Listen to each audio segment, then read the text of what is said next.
Hi everyone and welcome back. In today's video I want to show you how to use a path in your animation. So what is a path? A path is the direction of a moving subject in an animation. In our example here, my bumblebee is my subject, and the path describes how the bumblebee moves and where it goes in our animation. So let's get started by making a simple bumblebee using the vector brush.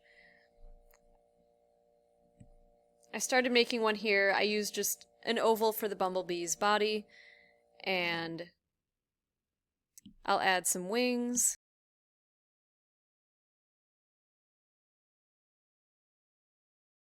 And I'm going to be drawing the wings in two positions here. So this first position will be more like the wings are closing, and then the second position will be more like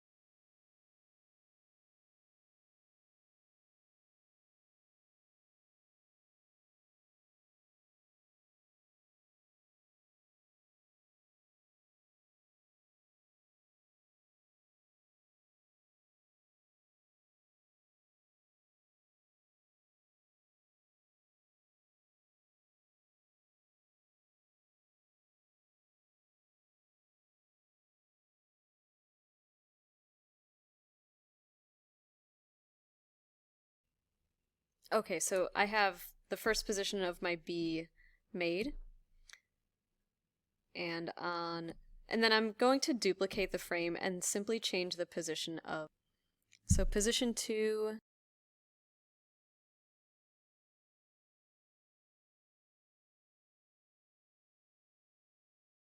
I have my onion skins turned on so I can still see that first position from the previous frame. And now I'll redraw my wings.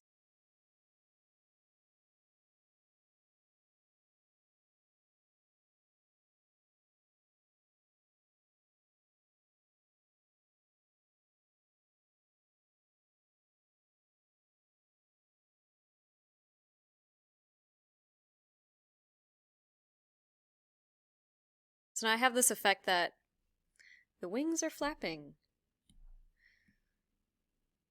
Because my longest animation, my longest frame by frame animation goes to 15 frames, I want to go through this and duplicate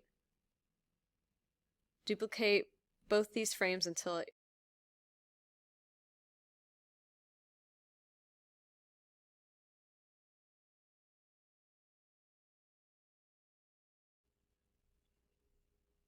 Okay, so what I did here is I just duplicated the first position and the second position of my bee.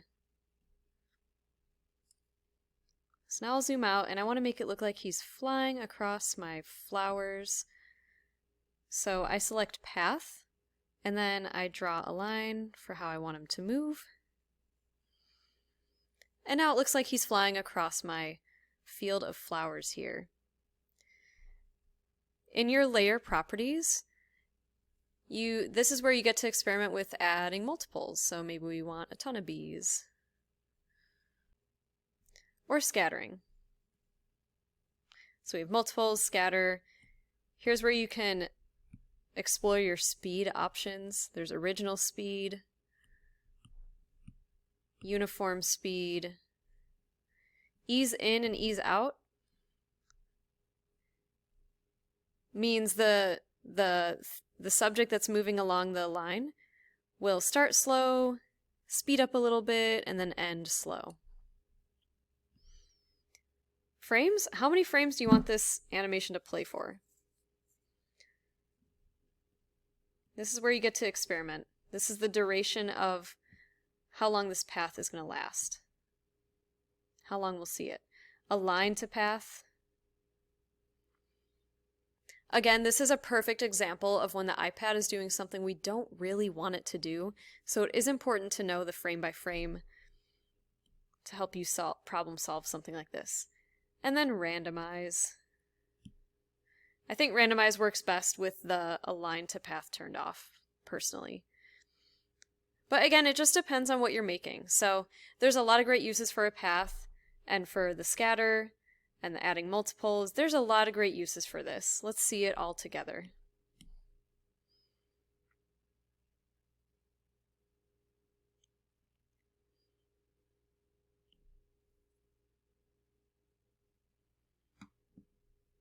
Okay, so that's it.